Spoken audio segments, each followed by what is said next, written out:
Hello, welcome to Gate Academy Plus. So today in power system, we are going to continue our discussion on insulator. In the last lecture, we discussed about the some of the basic concept and construction and working of the insulators. Along with this, we discussed about the different equations which were required in order to solve the numerical based on the insulators. We derived an expression of voltage distribution across each insulator in a string of insulator disk. As well, we discuss about the voltage. We discuss about the efficiency of a insulator disk into the particular string. Now in this particular lecture we are going to utilize all those concepts which we derived and which we discussed in the last lecture in order to solve these numericals. ठीक है, तो देखिए मैंने जो question number 1 लिया, इस question में क्या बोला उसने, देखिए क्वेश्चन की ओर देखिएगा आप. इन अ 33 kV 3 phase overhead transmission line there are 3 discs in a string insulator. कितने डिस्क दे रखे उसने एक स्ट्रिंग में? 3 डिस्क दे रखे. If the ratio of shunt capacitance to self capacitance is 11%, then find the voltage distribution across the string. Find the what? Voltage distribution across the string. Also find the string efficiency. Also find the what? String efficiency. Basically ऐसा उसने बोला. देखिए मैं जब भी आपको पढ़ाया या जो भी मैंने डिस्कस किया numericals in case of power system as well as in case of the machines, तो जो भी क्वेश्चन आपके सामने आ जाए सबसे पहले क्या डिसाइड करना है आपको, weather given question is for single page और 3 पेज.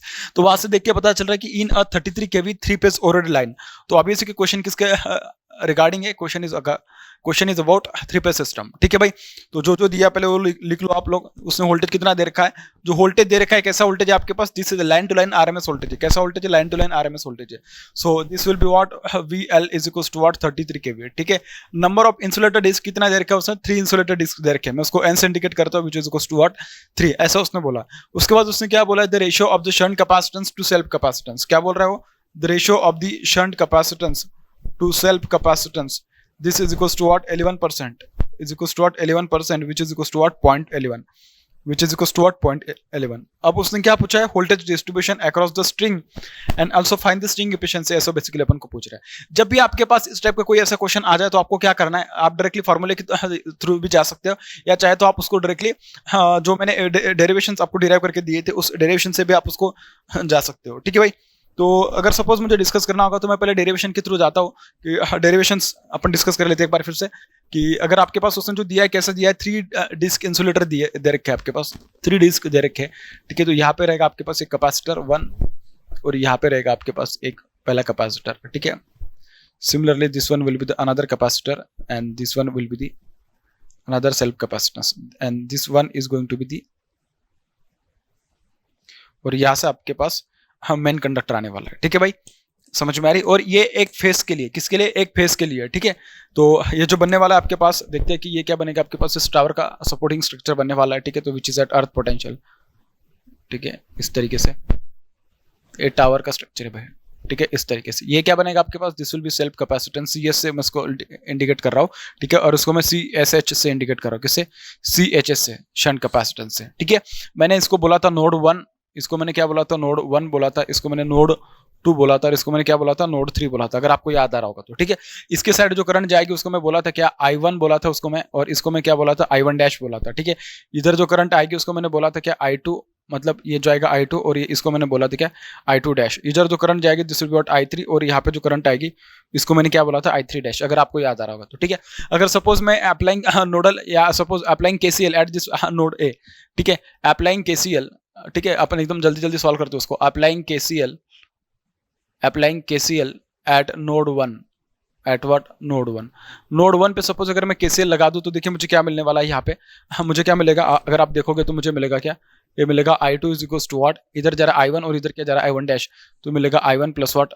I1 dash. इस तरीके से मिल रहा है मुझे. ठीक है, तो आपको बताना होगा कि भाई I2 क्या होगा. देखिए I2 जो होगा आपके पास बेसिकली, I2 मतलब क्या? ये वाला कैपेसिटेंस. I2 मतलब क्या? ये वाला कैपेसिटेंस. ठीक है, तो I2 के करस्पॉन्डिंग जो वोल्टेज ड्रॉप आएगा आपके पास दिस विल बी व्हाट? इसको अपन V2 बोलते थे, और ये वाला जो आएगा आपके पास उसको अपन V1 बोलते थे, और ये वाला जो आएगा आपके पास उसको अपन क्या बोलते थे?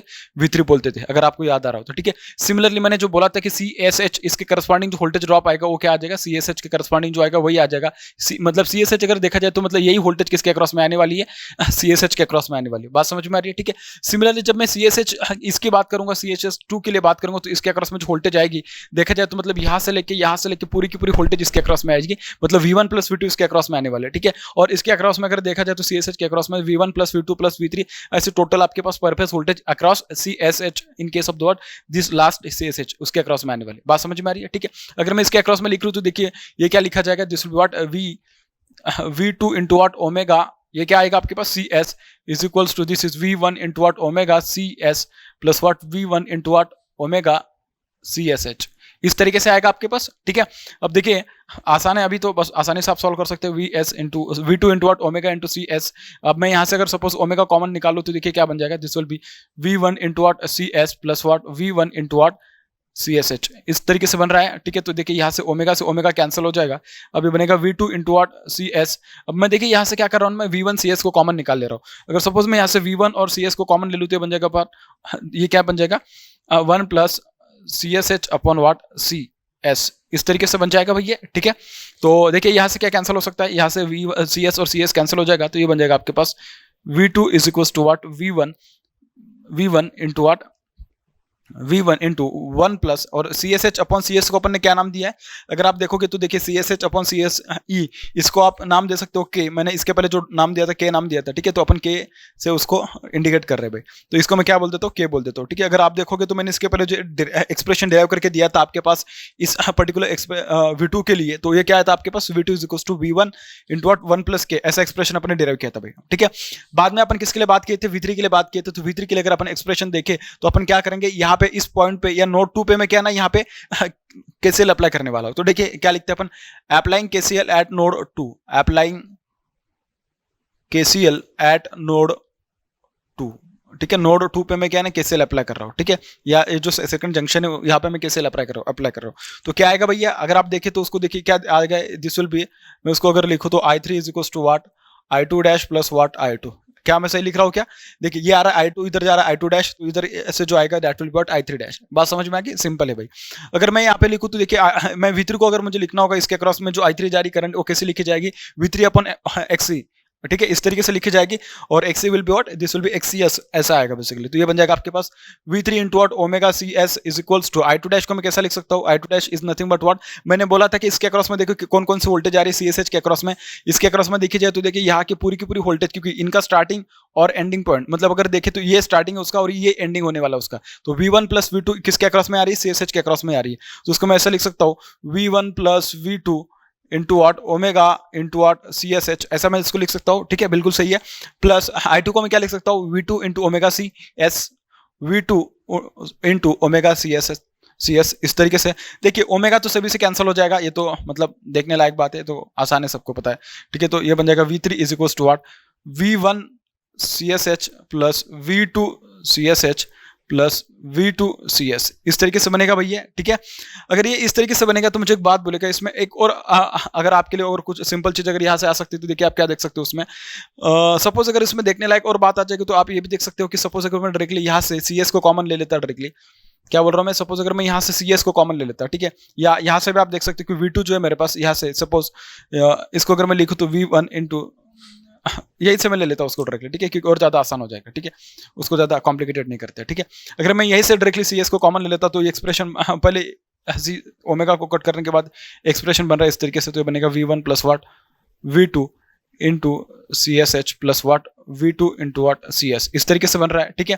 अगर सपोज मैं CS को कॉमन ले लूँ तो ये बन जाएगा आपके पास V3 into CS is equal to what CS into V1 plus V2 into what CSH upon what CS plus what V2, ये इस तरीके से बन रहा है भाई, ठीक है। अगर यहाँ से देखा तो CS से CS कैंसिल हो जाएगा, तो बन जाएगा V3 into V1 plus V2 into K, क्योंकि CSH अपॉन CS को अपने K लिखा था, प्लस वाट V2, इस तरीके से। अब उसको थोड़ा अगर आप सिंप्लीफाई करोगे तो देखिए किस तरीके से आएगा, ये बन जाएगा आपके पास V3 is equal to V1 plus V2 into K plus what V2, इस तरीके से है, तो ये बन जाएगा V1 प्लस वाट 1 प्लस K इंटू V2, और ये बनेगा आपके पास V3, ये क्या बनेगा आपके पास V3 बनेगा भाई, ठीक है, इस तरीके से बनेगा। अब 1 प्लस सॉरी V1 प्लस, क्या बोल रहा हूँ मैं, V1 plus K into V1 plus 1 plus K into V2 का एक्सप्रेशन क्या आएगा, आपने देखा यहाँ पे कि 1 plus K into what V1 इस तरीके से आएगा, तो आएगा 1 plus K into what V1 इस तरीके से आ रहा है। तो दोनों से देखा जाए तो V1 कॉमन आ सकता है, तो बन जाएगा आपके पास 1 प्लस के का होल स्क्वायर हो गया, तो बन जाएगा क्या 1 प्लस 2k प्लस वाट के का स्क्वायर, इस तरीके से बन गया आपके पास है। ठीक है भाई, ये इस तरीके से बन गया, सही है ना, सही जा रहे हैं ना अपन। तो देखिए अगर यहाँ पे अगर मैं उसको और थोड़ा सिंप्लीफाई करूँ तो देखिए क्या हो सकता है, V3 is equal to V1k plus 1 plus K into what V2 इस तरीके से आ सकता है। ठीक है, अगर इस तरीके से आ सकता है तो बस आपको क्या करना है, अभी V2 का वैल्यू पुट करना है इन टर्म्स ऑफ V1, तो जो कि आपने यहाँ से पता किया है 1 plus K into what V1, तो बन जाएगा आपके पास क्या V1 इंटू के plus 1 plus K into 1 plus K into what V1 इस तरीके से आ रहा है। तो ये क्या बन जाएगा आपके पास, अगर मैं V1 को कॉमन ले लूँ तो बन जाएगा k प्लस 1 प्लस के का क्या बन जाएगा होल स्क्वायर, ये इस तरीके से बन जाएगा। So this will be V1 into what k plus K square plus 2k plus 1 इस तरीके से बन जाएगा। तो ये क्या बन जाएगा आपके पास V1 इंटू वाट के square plus 3k plus 3k plus 1 ये बनेगा आपके पास V3, ये क्या बन जाएगा आपके पास V3 बनेगा। ठीक है, इन टर्म्स ऑफ V3 का expression in terms of V1 इस तरीके से आपके पास। अगर आप देखो तो देखिए आपके पास जो V था, V क्या आपके पास V1 है प्लस V2 है प्लस V3 है ये, और ये कैसे वोल्टेज होती है, परफेस वोल्टेज होती है। ये कैसे वोल्टेज होती है, परफेस वोल्टेज होती है। आपके पास V2 का एक्सप्रेशन आ गया in terms of V1, V3 का वोल्टेज आ गया in terms of what V1, तो ये V2 क्या आपके पास this is 1 plus K into watt 1 plus के इक्वल्स टू वाट V1 इस तरीके से है, और ये क्या आपके पास 1 प्लस 3k प्लस वाट के स्क्वायर इंटू वाट V1, और ये क्या आपके पास यहाँ पे k इस तरीके से आपके पास। ठीक है, अब जो उसने दिया था बस उसके अकॉर्डिंग अपन को क्या करना है, वोल्टेज अक्रॉस ईच यूनिट अपन को पता करना है, ईच इंसुलेटर डिस्क अपन को क्या पता करना है, वोल्टेज पता करना है भाई। ठीक है, अगर अपन को ऐसा पता करना है तो मुझे एक बात बोलेगा कि देखिए जो उसने अपन को वोल्टेज दे रखा है, कितना दे रखा है, पर जो लाइन वोल्टेज दे रखा है कितना दे रखा है 33 kV, तो 33 डिवाइडेड बाय √3 ये कितना आ जाएगा 19.05 kV आ जाएगा। कितना आ जाएगा 19.05, लेकिन ये कैसा वोल्टेज आ जाएगा, दिस विल बी परफेस वोल्टेज। ये कौन सी वोल्टेज होगी आपके पास, परफेस वोल्टेज आने वाली है। ठीक है, अगर आपके पास इतनी परफेस वोल्टेज है तो मुझे एक बात बोलेगा, अब जब अपन उसमें परफेस वोल्टेज लिखेंगे तो क्या वो सॉल्व करना अपन के लिए आसान हो जाएगा, बिल्कुल भाई, बहुत आसानी से अपन उसको सॉल्व कर देंगे। तो बस अपन को क्या करना है अभी, बस वही इतना ही है, उसमें आंसर आ जाएगा आपके पास। ठीक है, बहुत ही आसान है यार वो तो, मतलब कि देखना कि ये क्या आ जाएगा आपके पास, के का वैल्यू आपको पता है क्या है 0.11, तो ये क्या बन जाएगा 1 प्लस 0.11 इंटू वाट V1, तो ये क्या बन जाता है आपके पास V2 is equals to what 1.11 V1 इस तरीके से आ गया। सिमिलरली अगर मैं V3 का वैल्यू पुट करता तो V3 is equals to 1 plus 3 into 0.11 plus ये k का स्क्वायर क्या आ जाएगा, ये बन जाएगा 0.11 का स्क्वायर इंटू वाट V1 इस तरीके से आ जाएगा। 1 प्लस 0.33 प्लस 0.11 का स्क्वायर कितना 0.121 आ जाएगा क्या,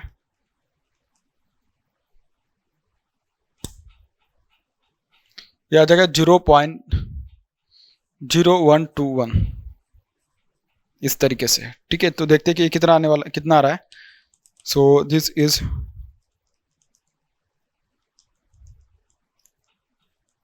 ये आ रहा है आपके पास 1.3421, कितना आ रहा है, this is nothing but 1.3421 into what V1, ये आ रहा है आपके पास क्या V3 का वैल्यू, ये क्या आ रहा है आपके पास V3 का वैल्यू आ रहा है भाई। ठीक है, और मैंने बोला आपके पास per phase voltage is equal to V1 plus V2 plus what V3 इस तरीके से आने वाली है। तो देखिए आपके पास परफेस वोल्टेज कितनी है 19.05 इंटू 10 का power 3 is equals to V1 plus V2 का value in terms of V1, V2 का value in terms of V1 कितना है 1.11 V1 प्लस V3 का value in terms of V1 1.3421 V1 इस तरीके से है। तो इसको अगर मैं देखूँ तो देखिए अगर मैं यहाँ से कॉमन निकालूँ V1 को तो ये क्या बन जाएगा आपके पास, ये बनेगा दिस प्लस 1.11 प्लस 1, ये आएगा आपके पास 3.4521, क्या आ जाएगा ये, दिस विल बी 3.4521। ठीक है, and this is nothing but 19.05 into 10 का power 3 is equals to this. तो ये जो V1 आएगा आपके पास this is going to be equals to 19.05 divided by this, ये आ रहा है 5.518 kV। ठीक है, इतना आ रहा है V1 आपके पास। सिमिलरली अगर मैं V2 का वैल्यू पुट करूँ तो क्या पूछूँ तो क्या बनेगा इसको मल्टीप्लाई कर दो 1.11 से, क्योंकि V1 का उतना multiples that will be equals to what V2।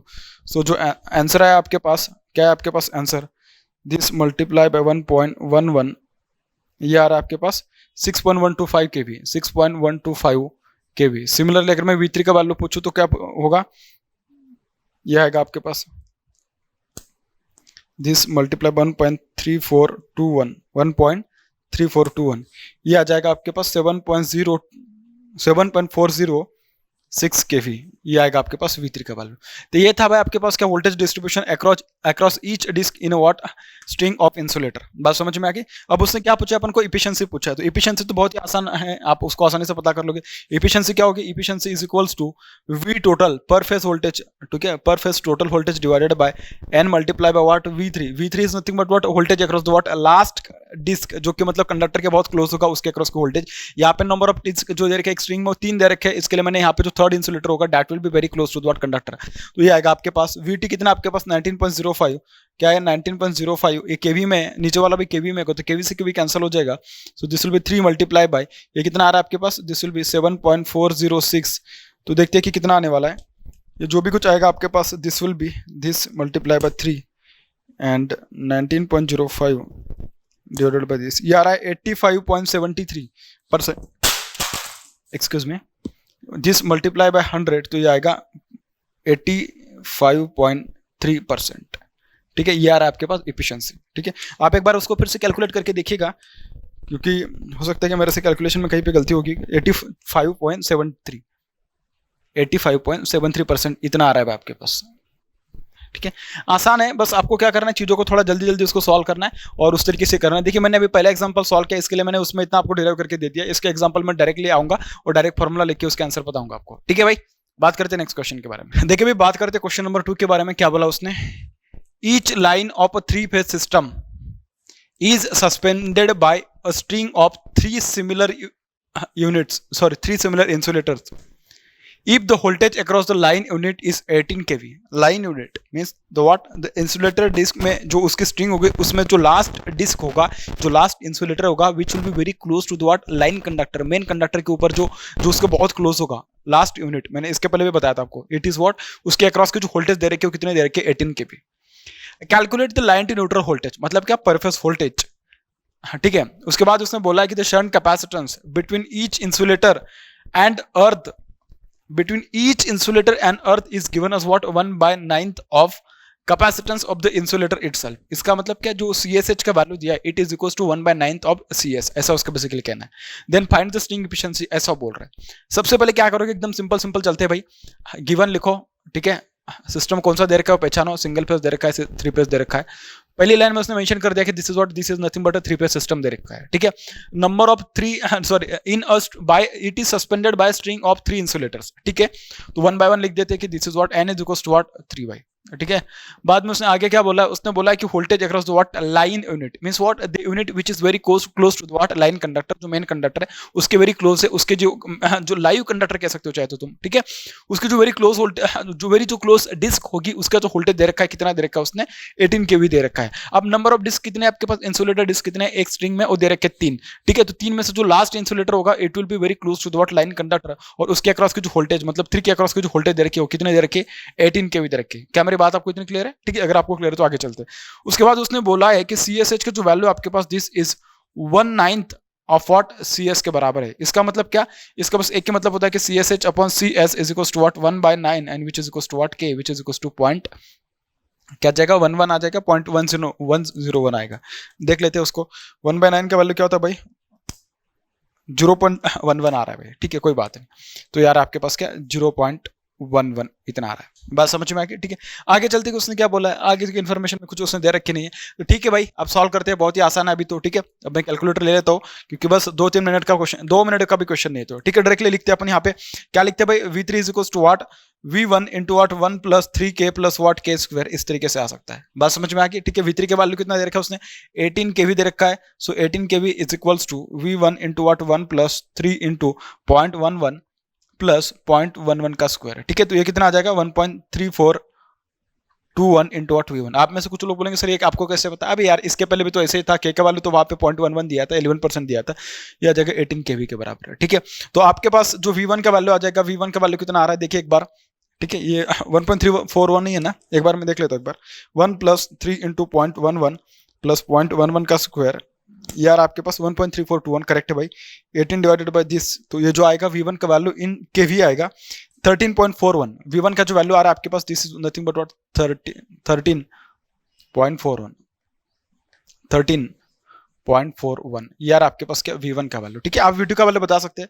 आप में से कुछ लोग बोलेंगे सर इसमें क्या बड़ी बात है, V3 का वैल्यू तो सॉरी V2 का वैल्यू तो यू बता देंगे। V2 is equal to what 1 plus k multiply by what V1। हाँ भाई बढ़िया है।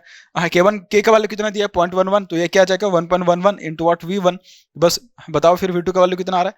V2 का वैल्यू आएगा भाई आपके पास, ये क्या आ रहा है आंसर 13.41 मल्टीप्लाई बाय 1.11, तो यार आपके पास 14.88 क्या आ रहा है 14.88 kV। ये आपके पास क्या V2 का वैल्यू आ गया भी। फिर आगे क्या पता करना आपको, उसने क्या बोला है, उसने लाइन टू न्यूट्रल वोल्टेज बोली, मतलब क्या पर फेज वोल्टेज बोली। तो जो पर फेज वोल्टेज आएगी आपके पास वो क्या होगी, per phase voltage V phase is equal to the voltage across the entire string के अक्रॉस में जो वोल्टेज आएगी वो बेसिकली यहाँ पे लिखना है। This is equals to V1 plus V2 plus what V3, इस तरीके से आएगी भाई आपके पास। ठीक है वोल्टेज, ये क्या आ जाएगा V1 का वैल्यू कितना पता है आपने 13.41 प्लस V2 का वैल्यू कितना पता है आपने 14.887 प्लस ये जो V3 दिया है this is nothing but what 18 kV। तो ये जो पूरा का पूरा दिया किसमें दिया है भाई केवी में दिया है, तो ये जो भी कुछ आएगा this will be what in kV, और ये आपके पास क्या बनेगा पर फेज वोल्टेज बन जाएगी। कितनी बन जाएगी पर फेज वोल्टेज बन जाएगी।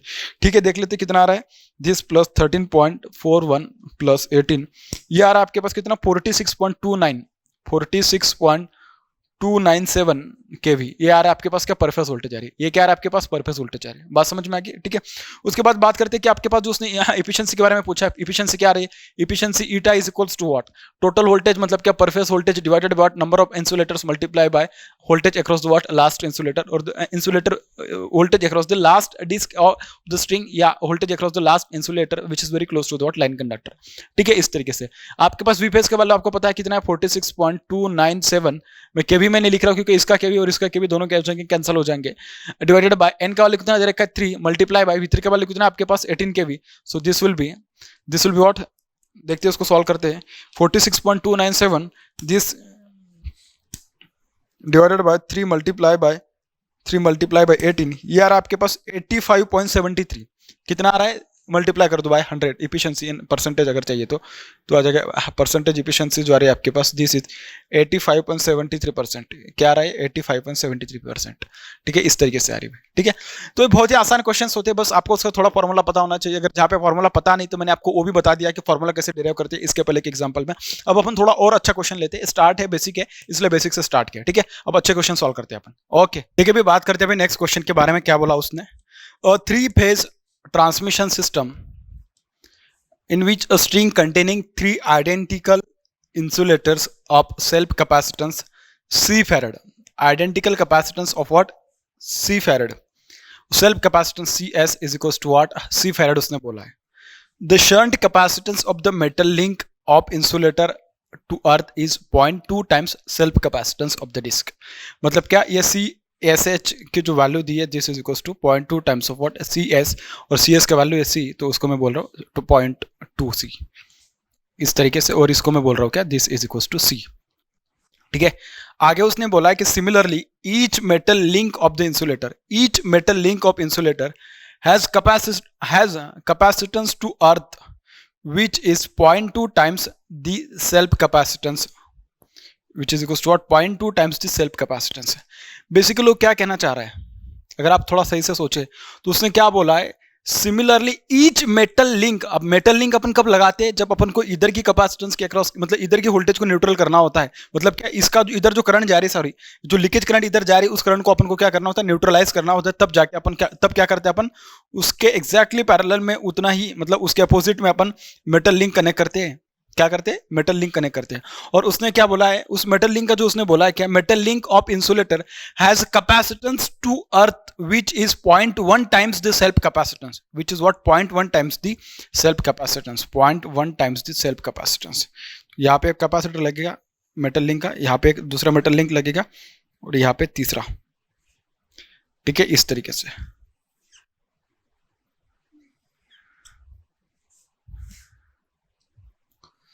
ये बेसिकली ऐसा बोल रहा है।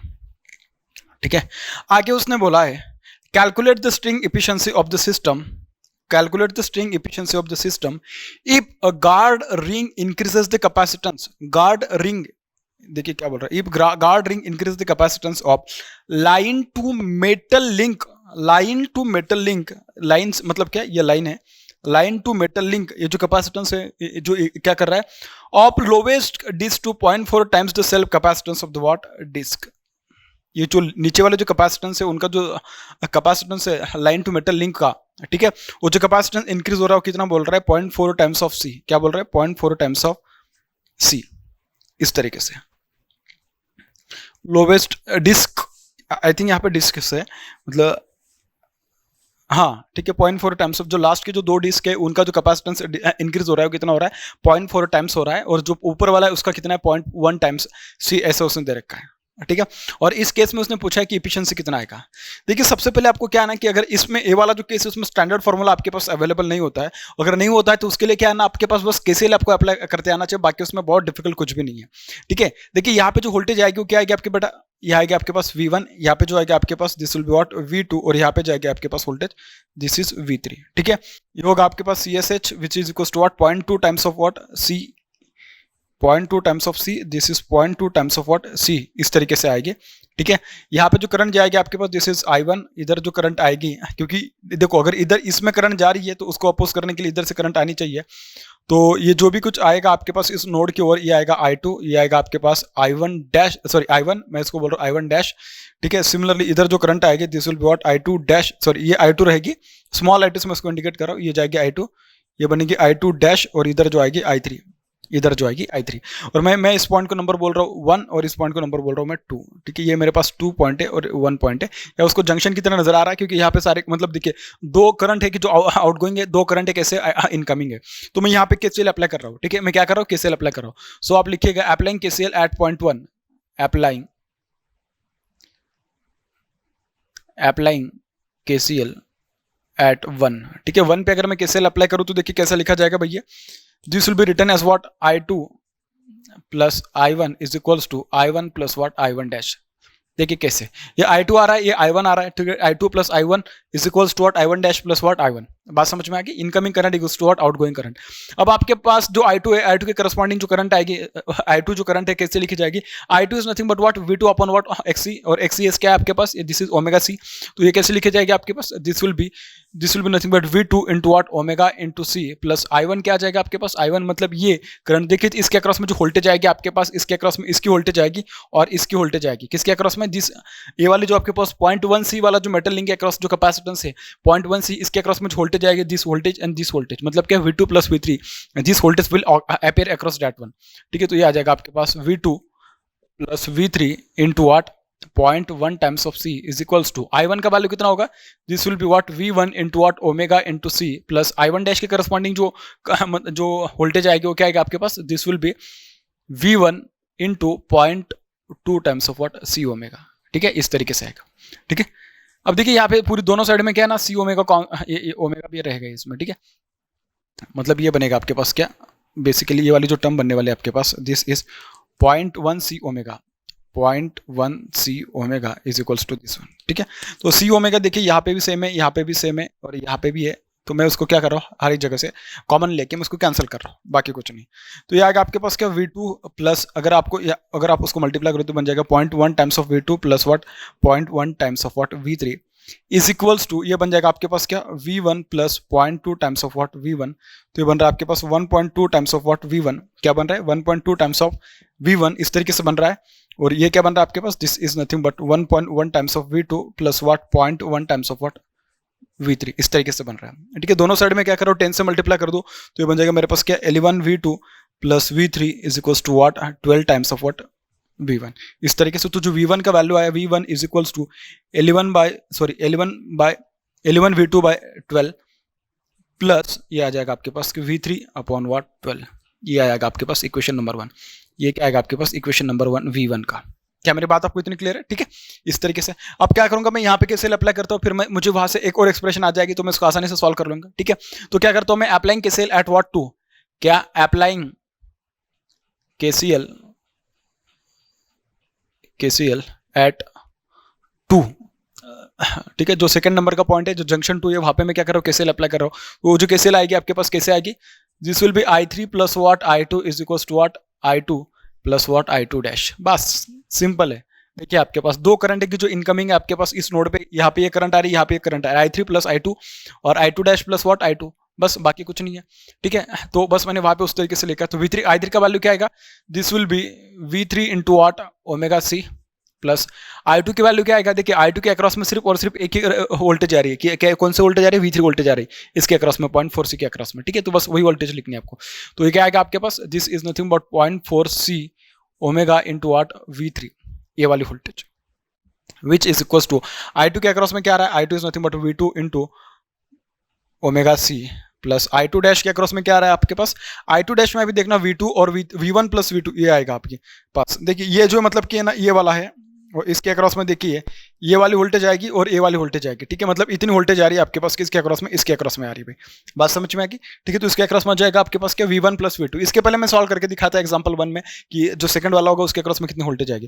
तो उसके अक्रॉस में आएगा आपके पास V1 plus V2 into what 0.2 times of what C omega. क्या मेरी बात आपको इतनी क्लियर है। ठीक है, अगर आपको इतना क्लियर तो देखिए C ओमेगा दोनों साइड से कैंसिल होगा, C ओमेगा और C ओमेगा क्या होगा आपके पास, कैंसिल होगा। ठीक है, तो ये आएगा आपके पास, देखिए किस तरीके से ये आएगा V3 plus 0.4 multiply by what V3 इस तरीके से, and then this is V2 plus V1 plus V2 into what 0.2 इस तरीके से आएगा भैया। तो ये बन जाएगा 1.4 times of what V3 is equals to V2 plus 0.2 times of V2 plus what 0.2 times of what V1 इस तरीके से आ रहा है। ठीक है, तो देखो इसको मैनिपुलेट करो थोड़ा, this will be 1.4 times of V3 is equals to 1.2 times of what V2 plus what 0.2 times of what V1 इस तरीके से। तो ये बन जाएगा आपके पास 14 into V3 minus what 12 into V2 is equals to what 2 into what V1। मैंने 10 से मल्टीप्लाई कर दिया दोनों साइड, बाकी कुछ नहीं। तो ये आएगा आपके पास क्या, यह जो आपके पास जो आएगा यह आएगा आपके पास 7 टाइम्स ऑफ V3 ना, अच्छा 7 times of V3 minus 6 times of V2 minus what 6 times of V2 is equals to what V1 is equals to what V1। और ये बन गया आपके पास इक्वेशन नंबर सेकंड। ये क्या बना आपके पास, इक्वेशन नंबर सेकंड बना है। ठीक है, इस तरीके से। ठीक है, V1 का देखिए आपके पास दो एक्सप्रेशन है, this is expression number 1 and expression number 2। So equating equation 1 and 2, equation 1 and 2 को क्या करो, इक्वेट करो। सो इक्वेटिंग इक्वेशन 1 एंड 2। ठीक है, इस तरीके से। तो फिर देखते हैं अपन इक्वेट करके क्या मिलने वाला अपन को। So this is going to be 11 V2 by 12, 11 V2 plus V3 upon 12 is equals to 7 V3 minus 6 V2। आपको इतना समझ में आ गया। ठीक है, देखिए यहाँ पे दोनों के कॉमन था डिनोमिनेटर, तो मैंने उसको एक ही जगह पे लिख दिया डायरेक्टली। ठीक है, डिनोमिनेटर कॉमन ले लिया। So this is 11 V2 plus V3 is equals to 7 12 जा 84 V3 माइनस 72 V2। ठीक है भाई, तो ये क्या बन जाएगा आपके पास, अगर ये सपोज अगर मैं इसको इधर लेके आऊँ 72 को, तो बन जाएगा आपके पास क्या 83 V2 इज इक्वल्स टू, अगर इधर चला गया तो ये क्या बन जाएगा 83 V2 इक्वल्स टू 83 V3। तो ये बन जाएगा आपके पास क्या V2 is equals to what V3, क्या बन जाएगा V2 is equals to V3। अगर V2 इक्वल्स टू V3 बन रहा है तो मुझे एक बात बोलेगा V1 का वैल्यू क्या आ जाएगा आपके पास। जो V1 का वैल्यू आपके पास आने वाला होगा, देखिए किस तरीके से आने वाला होगा, या इसमें पुट कर देते हैं डायरेक्टली। V3 और V2 दोनों का वैल्यू कैसा सेम है, तो उसको सपोज अगर मैं सिर्फ एक ही वोल्टेज ले लूँ तो ये बन जाएगा आपके पास क्या 7 V3 minus 6 V3 is equals to what V1। तो जो V1 बनेगा this will be equals to what V3 के बराबर बन जाएगा। मतलब क्या V1 equals to V2 equals to what V3, ये आपके पास आ रहा है। मतलब क्या all the voltages are what equal, तीनों वोल्टेजेस कैसे आपके पास इक्वल है। ठीक है, अगर तीनों वोल्टेजेस इक्वल है तो मतलब ऑब्वियस है कि जो अपन इसके पहले पढ़ा था, क्या पढ़ा था अपन ने, जो मेटल लिंक जो गार्ड रिंग अपन यूज करते हैं, बेसिकली उसका मकसद क्या होता है, अपन को जो हर एक स्ट्रिंग के अक्रॉस में, मतलब हर एक डिस्क के अक्रॉस में जो वोल्टेज आ रही है कैसे होनी चाहिए, यूनिफॉर्म डिस्ट्रीब्यूशन ऑफ वोल्टेज होना चाहिए। अगर हर एक स्ट्रिंग हर एक डिस्क के अक्रॉस में अगर यूनिफॉर्म वोल्टेज डिस्ट्रीब्यूशन आ रहा है तो इसका मतलब क्या, जो आपके पास इफिशिएंसी आएगी वो कैसे आएगी आपके पास 100% इफिशिएंसी आने वाली। क्योंकि देखिए ना, अगर मैं सपोज मान रहा हूँ कि V1 equals to V2 equals to what V3 आ रही है, मतलब तो अगर मैं इसको सभी को अगर V मान लूँ तो देखिए इसके अक्रॉस में भी V वोल्ट आ रही है, इसके अक्रॉस में भी V वोल्ट आ रही है और इसके अक्रॉस में भी कैसे आ रही है V वोल्ट आ रही है। मतलब क्या, uniform distribution of voltage is occurring. अगर हर एक के अक्रॉस में यूनिफॉर्म डिस्ट्रीब्यूशन ऑकर हो रहा है मतलब इफिशिएंसी कैसे होगी 100% होगी। इफिशिएंसी कैसे होगी 100% होगी। और गार्ड रिंग का बेसिकली मतलब वही तो मतलब होता है कि जो आपके पास जो शंट कैपेसिटेंस की वजह से जो आने वाली लीकेज करंट होती है उस करंट को जो उसका इफेक्ट होता है उसको न्यूट्रलाइज करने का अपन काम करते हैं with the help of guard ring. ठीक है, अगर यहाँ से हम इफिशिएंसी पूछूं तो देखिए इफिशिएंसी क्या बन जाएगी, efficiency is equal to what per phase voltage divided by n multiply by आपके पास यहाँ पे नंबर ऑफ जो डिस्क है एक स्ट्रिंग में कितने 3 है तो ये आ जाएगा V3। तो V1 plus V2 plus V3 अगर मैं तीनों का पर फेज वोल्टेज निकालूं तो V phase is equal to what V plus what V is equal to what 3 वे नाम दिए मैं इसको। ठीक है, क्या नाम दिया 3 वोल्ट, इन सभी को मैं V मान लो तो जो टोटल वोल्टेज आएगा that will be equal to what 3V। तो ये आएगा आपके पास क्या 3V डिवाइडेड बाय n का वैल्यू 3 है मल्टीप्लाई बाय V3 का वैल्यू कितना है V है। तो ये आपके पास क्या आ जाएगा, और मल्टीप्लाई बाय सपोज अगर मैं 100 कर दूं, मल्टीप्लाई बाय व्हाट 100 कर दूं तो ये जो परसेंटेज इफिशिएंसी मेरे पास आ रही है परसेंटेज इफिशिएंसी तो देखिए कितना आ रहा है। So this is percentage efficiency is equals to what, ये क्या आ जाएगा आपके पास, ये कैंसिल हो जाएगा तो क्या आ जाएगा 100% आ जाएगा। क्या आ जाएगा आपके पास इफिशिएंसी 100% आ जाएगी। तो इतना सिंपल तरीके से आप उसको लिख सकते थे। डायरेक्टली भी आप उसका आंसर लिखते थे क्योंकि लेकिन डायरेक्टली लिखने में थोड़ा कभी कभी डर लगता है क्योंकि हर एक जगह पे वो सेम आएगा ऐसा बिल्कुल नहीं है, लेकिन यहाँ पे सेम आ गया और जनरली अपन जो उसका पर्पस देखते हो तो वही होता है। अगर इसके बाद सपोज अगर एग्जांपल कोई एक MCQ पेपर होता है आपके पास और उसमें से कुछ एग्जांपल दिए सॉरी कोई ऑप्शंस दिए होते हैं तो वेरी क्लोज टू 100 जो आएगा ना 90% जो चांसेस होते हैं 90 to 95% की वही आंसर होगा क्योंकि बेसिकली उसका मकसद ही वही है भाई कि नॉर्मली अपन के पास 85 to 90% अगर वोल्टेज डिस्ट्रीब्यूशन आ रहा है सॉरी 80 to 95% 80 to 85% अगर आपके पास जो एफिशिएंसी आ रही है उस एफिशिएंसी का अगर अपन को और इंप्रूव करना है तो अपन को क्या करना पड़ेगा, गार्डनिंग की हेल्प लेनी पड़ेगी और गार्डनिंग की हेल्प से डेफिनेटली 80 to 85 वाला जो होगा 95 to 90 95 to 100 के बीच में पहुंच जाता है। बात समझ में आ रही। अब बात करते हैं नेक्स्ट क्वेश्चन के बारे में।